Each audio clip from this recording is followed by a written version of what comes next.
So let me give you a spiritual example. That the joy, the anticipating something, gives you the strength. It's the joy of the Lord that gives you the strength to go through a tough thing. Jesus says a woman giving birth to a child has pain because her time has come. But when her baby is born, she forgets the anguish because of her joy that a child is born into the world. So with you, now is your time of grief, but I will see you again and you will rejoice, and no one will take away your joy when you get to glory, to heaven. Do you understand? So what is it that gets a woman through going to the depths of death in pain and agony for first carrying a baby 9 months and then going through labor? What is it that gives her the strength to experience the unbelievable pain of delivery? What is it? How is she motivated? How does she have the strength to get through those? I've seen women that take days to deliver, and they're in, you know what it is? It's the joy of a child on the other side. And when they get that child, they forget all about the pain that it took to deliver that child. I know we have lots of battles here on earth, but I think to myself, someday I'm going to be standing in the presence of Jesus, and I'm not even going to remember that much about all the battles I went through here on the earth, because the joy of being in heaven is just going to wipe out all of the tough things that you experience on the earth. Now is your time of grief. Yeah, there's sad times on this earth. But when we see Jesus again, we're going to rejoice, and no one's going to take away our joy. Heaven will be this wonderful place of lots of joy. Okay, so I want to skip this because I want to get you on. So this is Job. So Job is going through an incredible war, spiritual war. Satan is attacking him like you cannot believe.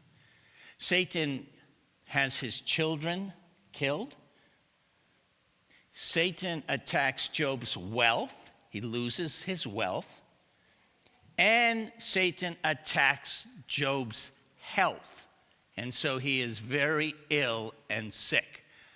Talk about being attacked with all three things: your family, your finances, and your health. Life couldn't get any worse for poor Job. And Job, in this chapter, this is Job sharing, and we don't know how long this has been going on in Job's life, but Job is sharing how he feels.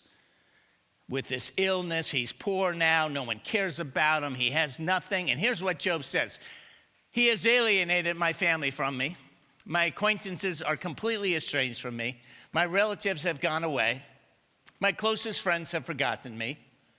My guests and my female servants count me a foreigner. They look on me as a stranger. I summon my servant, but he does not answer, though I beg him with my own mouth. My breath is offensive to my wife. I'm loathsome to my own family. Even the little boys scorn me when I appear. They ridicule me. All my intimate friends detest me. Those I love have turned against me. I am nothing but skin and bones. I've escaped only by the skin of my teeth." So this is horrible what he's experiencing, and cut off, and his own wife, "Stay away from me." But listen, here's how Job then finishes. "But I know that my Redeemer lives, the one who redeems us from our sins, and that in the end, Jesus is going to stand on the earth. And after my skin has been destroyed, after I die in this body, yet in my flesh, even though I'm going to die, even though this body is going to be destroyed, I'm getting a new resurrected body. And in my flesh, I will see God when he stands when I see Jesus.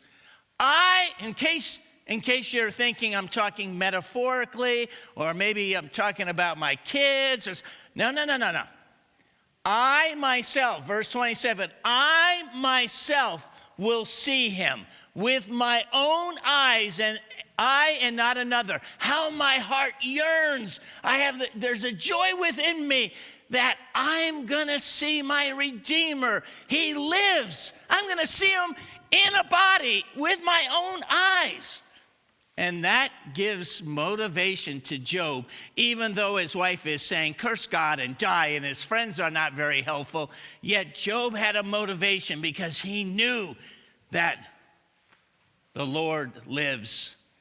And he was able to get through it because of the joy knowing, even if I die, I'm going to resurrect, and I'm going to see God personally myself.